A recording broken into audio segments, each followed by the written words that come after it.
Annyeonghaseyo, welcome to my channel. Pada video kali ini kita bakalan bahas gimana caranya apply visa untuk berlibur ke Korea Selatan. Seperti yang kalian ketahui, aku udah bolak-balik ke sana. Dan gimana sih cara apply visa ke Korea itu maksudnya berdasarkan pengalaman pribadi aku gitu ya. Nah, untuk visa Korea sendiri itu ada sekitar tiga jenis ya. Jadi yang pertama single entry, double entry, sama multiple. Nah, untuk single entry visa itu sendiri, dia cuman bisa dipakai satu kali dalam waktu periode tertentu. Jadi, walaupun misalnya kamu dapat berkunjung 30 hari, tapi dalam 30 hari itu kamu cuman mempergunakan seminggu atau 5 hari aja, terus kamu balik ke Indonesia. Jadi, kita nggak bisa balik lagi dengan visa itu gitu. Jadi, walaupun dikasih izinnya 30 hari, tapi kalau dalam 30 hari itu kamu balik lagi ke Indonesia, kamu mau balik lagi ke Korea, kamu nggak bisa pakai. Jadi itu yang namanya single entry ya, cuman bisa dipakai sekali. Dan untuk double entry, sesuai namanya dia bisa dipakai 2 kali. Jadi kalau misalnya kita dalam 30 hari itu seminggu ke Korea, terus pulang lagi ke Indonesia gitu kan.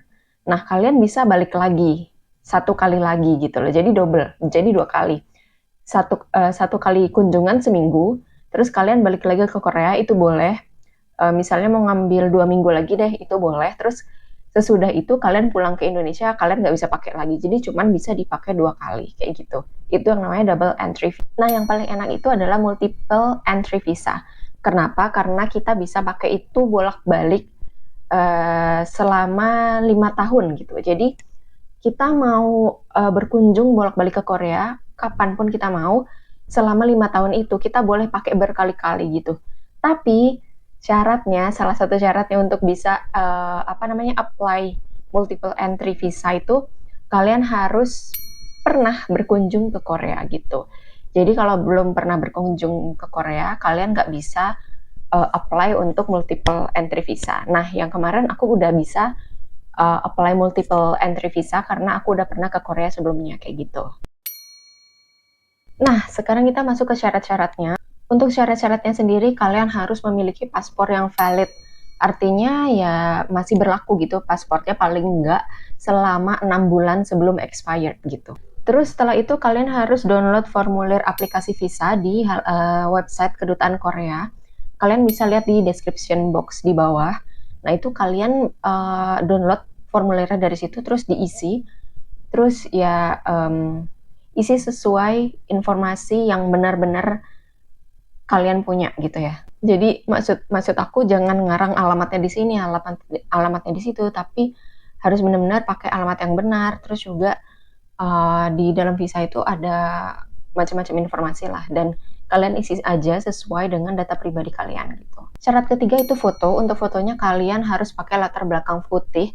Kalau misalnya kalian punya foto latar belakang merah, kalian bisa edit lah itu latar belakangnya merah jadi putih, itu bisa. Nah, itu ukurannya 3,5 kali 4,5 gitu. Terus yang keempat adalah bukti keuangan. Kalian harus melampirkan rekening bank 3 bulan terakhir ya. Jadi harus ada bukti kalau kemarin sih aku minimal kalau mau berangkat ke Korea, di saldo kalian harus ada 30 juta gitu. Jadi bukti rekening bahwa selama 3 bulan itu kalian masih memiliki 30 juta. Selain rekening bank, kita harus punya slip gaji selama 3 bulan, terus juga ada surat keterangan kerja. Buat kalian yang bisnis, misalnya sama kayak aku nih dagang, kalian juga harus ada surat keterangan usaha, terus juga melampirkan bukti pembayaran pajak gitu loh. Entah kalian buka usaha atau kerja sama orang, kalian harus melampirkan bukti pembayaran pajak gitu. Itu salah satu syaratnya. Terus selanjutnya ada bukti tiket pemesanan pesawat gitu. Tapi ada juga sih yang nggak melampirkan, jadi kayaknya itu opsional. Tapi balik lagi ke misalnya kalian pakai orang untuk apa ya? Misalkan kalian pakai calo gitu kan, untuk daftarin visa kalian. Kalian balik lagi tanya sama mereka, Kak butuh bukti tiket pesawat nggak? Karena jasa yang aku pakai mereka nggak perlu pakai tiket pesawat gitu, cuman tanya lagi ke mereka, misalnya ada perubahan aturan kan, ya udah kalian lampirin aja tiket pesawat kayak gitu. Kalau misalnya enggak, ya udah nggak apa-apa, nggak usah lampirin kayak gitu. Terus juga bukti akomodasi. Nah, itu waktu itu cuman untuk menyatakan kalian tuh bakalan tinggal di mana di Korea gitu loh. Karena kan yang kita ajukan kan visa turis kan gitu loh. Jadi sebisa mungkin kita buktikan kalau oh ya kita nih turis di sini, terus kita tinggal di sini selama berapa hari gitu loh. Jadi ya udah untuk membuktikan kalau kita itu ke sana ya cuman sebagai turis gitu. Nah, waktu itu aku ngelampirin alamat hotel sama juga ngelampirin alamatnya pacar aku dan untuk ngebuktiin juga kalau di sana tuh aku juga ada kenalan gitu. Kalau nggak ada kenalan juga nggak apa-apa gitu. Untuk biayanya tahun lalu sekitar 500 ribuan ya untuk single visa.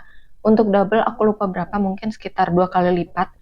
Kalau multiple waktu itu juga sekitar 2 kali lipatnya. Cuman mungkin karena ya namanya juga ganti tahun kan 2025, kalian butuh tanya ke jasanya apakah harganya udah naik atau belum kayak gitu. Jadi ya minta info harganya dan juga double check kalau syaratnya ada yang berubah nggak ya kayak gitu.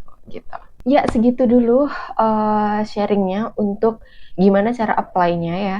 Kalau misalnya semua dokumen sudah terpenuhi, kalian bisa langsung kirimkan ke orang yang bantuin kalian untuk mendaftarkan visa. Contohnya, aku langsung kirimkan ke si Cagia Travel ini karena mereka yang bakalan bantuin aku untuk daftarin visa di Jakarta karena aku sendiri kan di Bali kayak gitu kan. Kenapa aku pilih visa Cagia ini? Ini bukan endorse dari manapun. Aku murni untuk sharing aja dan aku tidak dibayar oleh mereka. Aku sharing berdasarkan pengalaman pribadi aja menggunakan jasa mereka.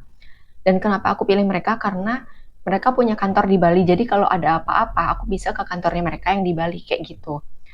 Nah, itulah kenapa aku pilih mereka gitu. Dan mereka juga lumayan fast respon ya, walaupun ya kadang lama, namanya juga banyak customer kan. Ya, jadi itu cara pilih agennya. Usahakan kalian pilih agen itu yang deket sama kalian gitu. Contohnya Visa Cagia ini, aku pilih mereka karena ada kantornya di Bali. Jadi kalau misalnya ada apa-apa, aku langsung bisa ketemu agennya di kantor Bali gitu. Dan mereka juga punya agen di Jakarta. Jadi kayak yang ya saling tektokan gitu dan kita juga bisa bisa konfirmasi kalau dokumennya itu udah sampai apa belum gitu loh. Karena itu kan dokumen yang sangat berharga ya buat kita, ada paspor kita, ada identitas kita kayak gitu. Ya segitu dulu videonya, semoga bermanfaat buat kalian yang mau jalan-jalan ke Korea, bisa sedikit terang ya pikirannya gitu dengan info ini. Oke segitu dulu videonya, bye bye.